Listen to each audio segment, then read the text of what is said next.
I'm Fred McMurray, and before I say the normal line of this must be, I'd like to thank everyone for listening over the past 5 years because I just recently celebrated as those of you who are longtime listeners, watchers may remember, the heart attack I had on December 1st, 2018.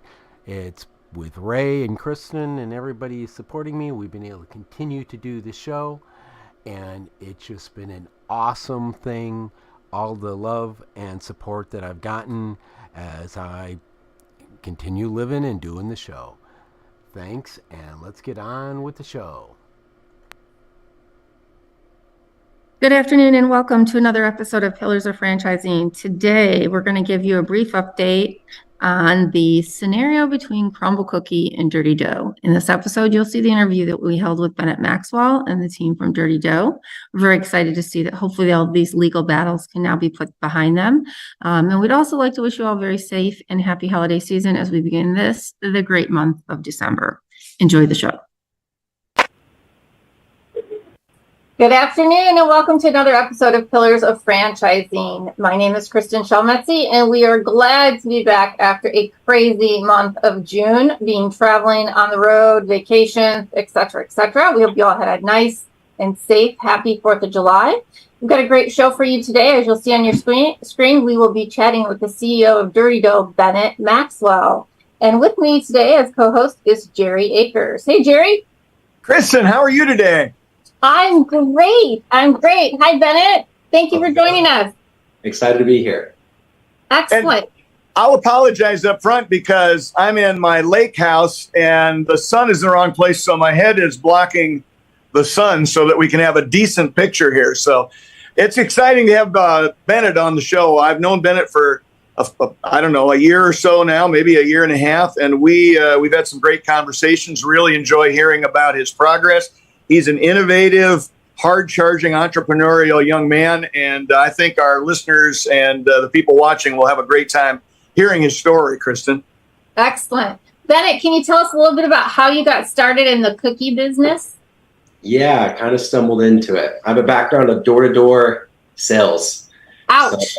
So, little bit of a different category. But being in Utah, there's a lot of cookie companies out of here. There's a company called Chip.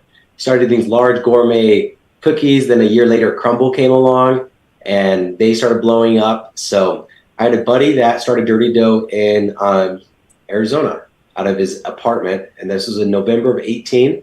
He posted to Facebook saying, I'm looking for an investor to open up, go from his apartment to a storefront. So I invested and then was encouraging him to franchise it. I wanted to be his first franchisee. I was living in San Diego at the time.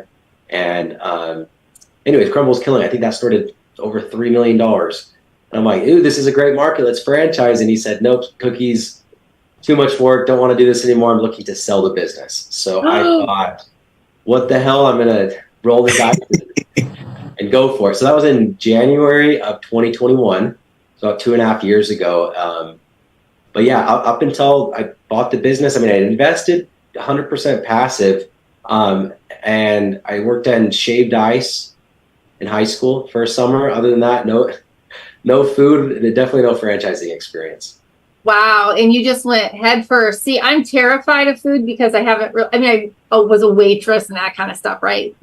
Real cooking, but go into food makes me really nervous. But from what I understand, what I'm learning about your brand is you don't really have to be in food to own a Dirty Dough, right? You don't have to have past food experience.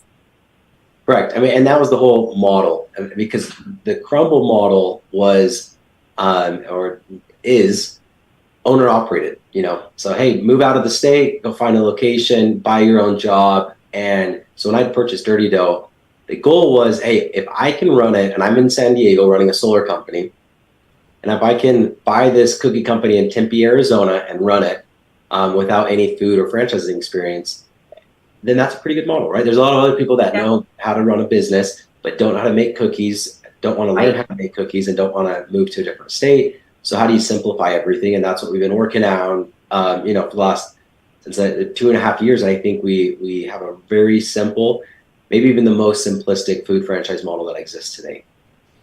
Well, I have so many things that I like to point out and get Bennett talking about. And, one of them is I want to point out, and Bennett and I have talked about this before, because of the way he built his brand as opposed to some of his competitors, it makes it much more scalable, which allows investor sorts like those of us on this call to be involved in it. You don't have to have food experience, and you can own multiple units instead of being an owner-operator. And Bennett has done a phenomenal job about that. But he's also, caught some flack from some of his competitors. And, instead of, letting it get him down or something like that, he actually turned it into a hilarious advertising campaign. And I don't know if you've got any comments you want to make about that whole process, Bennett, but that was one of the first things that got me excited about your brand, to be honest with you. Yeah, I mean, how dare you put your cookies in a box? Yeah, it was silly. It was a very silly lawsuit. We were being sued by Crumble before we even had a franchise open. So we had one little corporate store, 0 franchises open, and Crumble's a billion-dollar company and suing us and calling out sprinkles, vanilla. I mean, they had side-by-side pictures of vanilla ice cream. It's like, I apologize that our vanilla white ice cream is white. I'm sorry. I don't know. Yeah, right. It was a very silly lawsuit, so my reaction was a little silly, and we took it to social media. There was a news article that said Crumble suing Dirty Dough. So I took a screenshot, posted it, and said, I forgot what I said, and it was, watch out, Granny, if you use sprinkles, Crumble's coming for you, because they actually have sprinkles in the lawsuit. And I was serious because if they're going to sue me for using sprinkles, why not sue Grandma? But also it's a joke, right? Because they shouldn't have sued us. That's a joke. They shouldn't sue grandmas either. So we posted on that, and then we kind of started some billboard wars. We posted some billboards. Crumble's been around, several years before us, and they never put up a billboard here in Utah, because we're both now in Utah. I moved back from San Diego, and so we put up a few billboards. Dirty Dough coming soon. This was in May of last year. And that's the month that Crumble sues us. In June of last year, Crumble puts legit dozens of billboards on the same corridor, the same one main freeway in Utah. And then in July, nothing happened with the lawsuit other than whatever, they're suing us. Then when the news picked it up, then I'm like, okay, that's when I made that first post. And I'm like, okay, we're going to react to this lawsuit on billboards. So we did a handful of billboards that said, let your taste buds be the judge. Cookies so good, we're being sued. And it had an image of a cookie blurred out with the word censored on it. Our cookies don't crumble with competition. We don't file lawsuits. Awesome. Just make better cookies. Just stupid, silly, kind of taking some jabs out of them. I'm like, come on, guys, this is a joke. And then we took it a step further and we did some videos surrounding the lawsuit. And the company that produced those for us we paid professional actors to make fun of Crumble. So that's awesome. I mean, I read an article when this first broke out about how beneficial actually this lawsuit was for you, because it brought your brand to the forefront of a lot of people who maybe never heard of Dirty Dough, and now they're like, hey, what is this Dirty Dough thing that it's threatening Crumble so badly that they have to sue them? I mean, that was exactly, a blessing. Yeah. That's exactly, and who knows the truth of why they sued us. But that's how the public perceived it. It's it was kind of there's these two cookie companies competing. We're not competing with Crumble. We got one store, and they had several hundred stores. Now they're at around 900 stores. We're at 28, so we're growing quick. But it was a one store versus a $1 billion company, but they put us on their pedestal, right? On the same pedestal. And it's these companies are fighting. It's no, we're not on the same level. Not even close. But in suing us, I from the metrics that I've seen in the gourmet cookie space, a year and a month or 2 months after they've sued us, they did make us into their biggest competitor, both in locations open and locations sold. We're now their biggest competitor. Still very small compared to them, but our start and our growth has been a lot quicker than Crumble's. Well, Bennett, I forget the number because it's been a few months since we talked about it, but 2 months after all of the social media stuff and your actor-based videos started getting out, you had a monster month in license sales, if I remember right. Yeah, we did. No, I think the biggest month, maybe it was in October, because the leads started kind of pulling in. We started getting some national attention and CNBC, Wall Street Journal, Good Morning America, things like that. And I think we had a month that we hit like 60 something, Yeah. 65 stores that we'd sold. So now, yeah, in those 18 months since we franchised, or 19, 20, whatever it is now, done about 370. And then 28 of those have opened so far. First store opened 13 months ago. So yeah, we've sold a lot, but opening up 28 stores in a year is harder than selling through. Oh my. I think. Yeah. So let me ask you this, because all the hubbub about it, David and Goliath, all these good little things that people are saying. But from your perspective, why do you think people are racing to open Dirty Dough compared to so many other dessert brands that are out there right now? What is it about you? Simplicity and the team, probably in that order. So simplicity, looking at like our model versus any of the other cookie companies that I've seen. You have a crumble that it starts at your ingredients. You're buying a 50-pound bag of flour through Cisco and paying, 45, 50 cents a pound. We bulk order everything. We don't go through Cisco. We order truckloads at time in super sacks. We get our flour at 30 cents a pound. So you start with your cost of goods, it's much less. Then crumble, you have a much larger square feet in your retail space, because you have to store your own raw ingredients. Where what we're doing is we centralize everything. We mix a few thousand cookies per batch, where a crumble or a chip or a crave, whatever, these other companies, they'll mix about 65 cookies a batch. So you get a lot higher quality control while reducing your labor. And then again, now it's the quality control's on corporate, it's not on the franchisee. Then rather than weighing everything by hand and portioning it by hand and decorating with a half-inch of frosting, we run it through a machine that gives us a much more unique product. So we have the world's only 3-layer cookie, peanut butter dough on the outside, chocolate dough in the middle with an injection of hot fudge. And then we can also do specialty cookies. Like right now we have the best protein cookie on the market. It's not healthy, but it does have 25 grams of protein, and the best gluten-friendly product on the market as well. And you're just looking at like a crumble with 800-900 locations. You're not going to swab your store, and you're not going to order all these ingredients. But because we have one facility where we mass produce everything and then ship it out to the franchisees, now we can. So you save on labor, you save on square feet, footage, you save on build-out costs, equipment costs, and now you don't have to mix dough. I've never mixed a batch of Dirty Dough cookies, and neither will any of our franchisees. It's just you get a cookie puck, put it in the oven, and press start. And that's, it's pretty simple.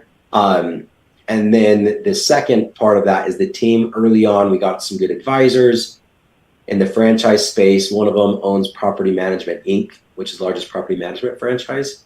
Another one has been franchising. He was the former CEO of Jimmy John's. Now he owns a fund that owns 10 franchisor brands, food franchisor brands. Another group has owned about 15 franchisor brands, mainly in the service space. But that's 5-star franchising. This other guy was Greg Majewski. Steve Hart was the first guy I mentioned. Jill Summer-Hayes has been our CEO since we started franchising. She's been CEO or founder leading a franchisor company for the last 40 years. She started her own company called Maui Wowie Smoothies and Coffee. That was in 1983. Grew it to over 650 open locations. So it's kind of, we're growing. I personally don't know what the hell I'm doing, but the team has a lot of experience, between the team and a former VP of Domino's that's opened up 2,000 stores. That's on our, one of our investors, and lots of other high-level individuals. It's, hey, can we pool all of this knowledge of opening up thousands of stores across several brands and shortcut the speed bumps that we would typically run into? So, awesome. A couple things just before we move off of that subject that really appealed to me as an investor that Bennett touched on. Square footage, much smaller than the footprint's much smaller. Anybody that's ever negotiated leases and all that kind of stuff understands that turns into a lot of money every month. So anytime you have something smaller, that's great. The build out cost, being a construction guy, just the refrigeration equipment that you need for one of your competitors' brands as opposed to what you need for your brand. And the one that really got me, because this is one most non-food people worry about when they're buying into food, was waste. And Bennett, with your brand, as opposed to a competitor that's bringing in a lot of raw products, there's going to be some raw products go to waste. In your brand, very little on the front end goes to waste, if any. And also, your competitors at the end of the day have to throw away cookies. And you came up with an innovative way to make sure those cookies don't go to waste, right? Yes. So there's I looked at the 3 areas of waste, and it's the raw ingredient waste, the oh shit, I messed up a batch, I have to throw away the whole batch. I mean, you have teenagers, right?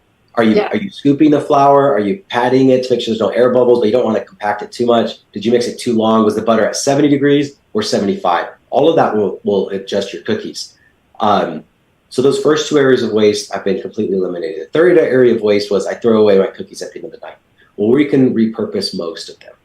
And we got chocolate ice cream and vanilla ice cream. And that's all we had to add to the store. And then you take a day-old cookie and you put it in a shake with ice cream, right?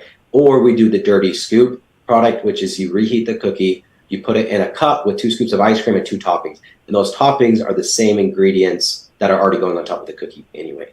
So, oh my God, I'm hungry. Cookies, 8 flavors, and then 8 flavors of cookies and 2 flavors of ice cream. There's 16 shake combinations at any given time and 16 dirty scoop products at any given time.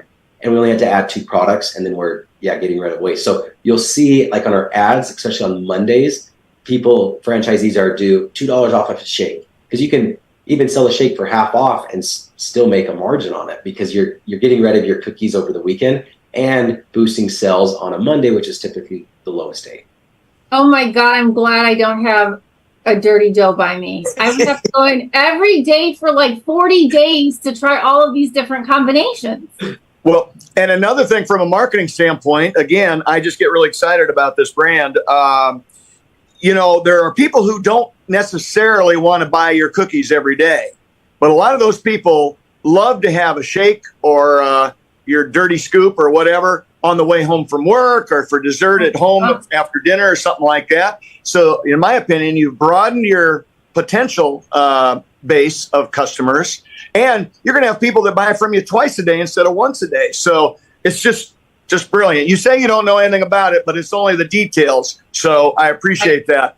What he does know is how to control the costs, right? And to drive margins. And really, Bennett, I laughed before because you said, well, I don't know. That's why I have a CEO. And it's like, that's exactly what the idea is, right? Everyone should be working themselves out of their job they have.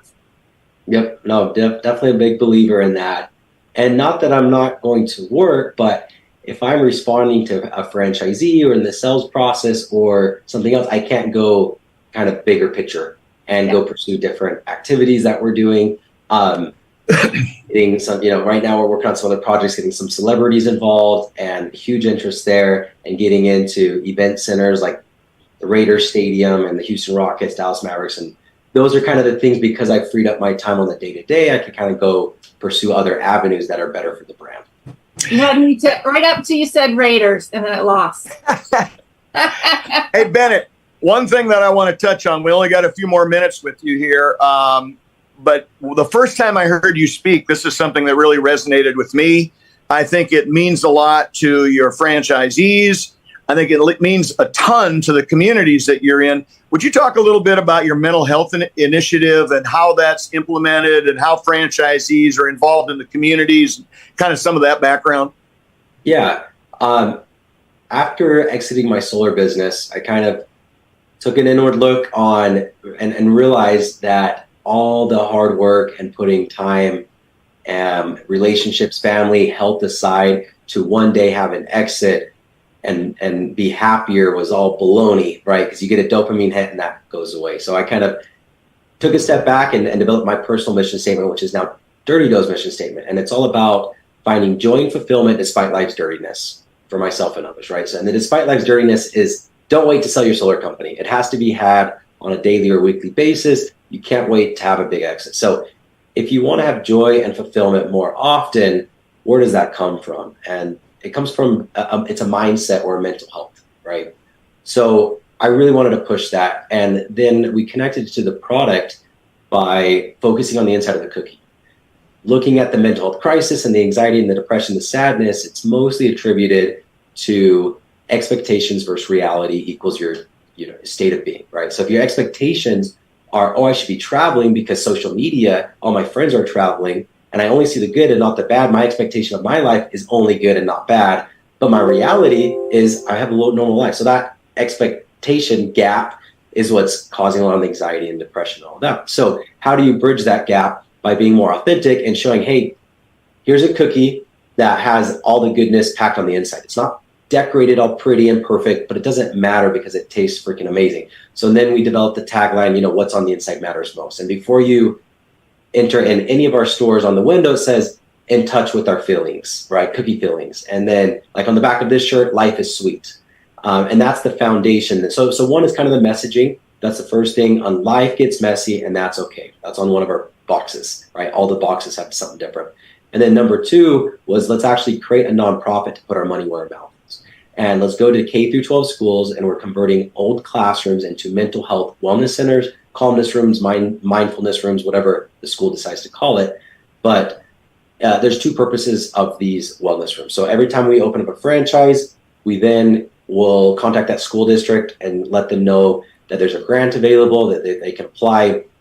They tell us what school, which classroom, all of that things. Anyways, and then we fund this wellness center for them in the local community. And these wellness centers, kids can come in, and the first thing is identifying emotions. So they have a list of emotions: sad, happy, calm, anxious, depressed, whatever. And they are learning what emotions are, how to identify those, and then rating them on a scale from 1 to 10. Then they grab a timer, 10, 15 minutes, depending on the school. And then you're going to do different science-based activities on what could potentially help you regulate emotions, such as a guided meditation course, or a breathing exercise, or a coloring book, or a gratitude card, or whatever that is. So I'm coming into the room.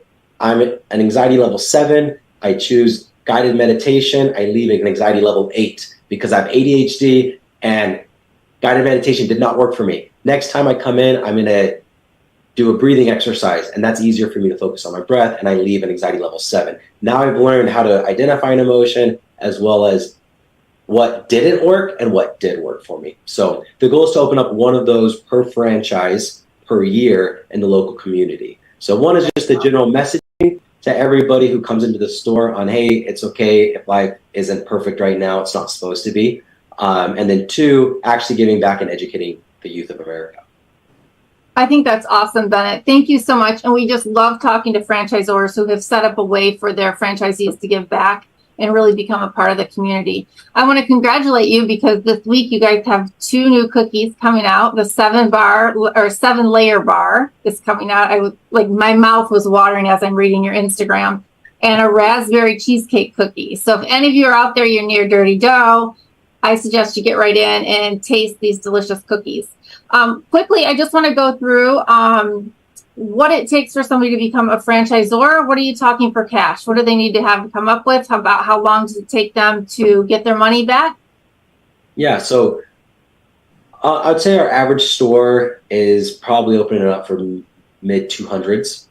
So franchise fee of $50,000, equipment of $50,000, average build out after tenant improvements are returned is around $110,000. This is based on, I think we have about 85 leases signed. So it's based on, a decent amount of stores. And then opening inventory, signage, permits, tech, all of that is kind of rounded up that. As far as initial investment on this year, we didn't do an item 19 as far as time to get it back, because we had 0 stores open for 12 months.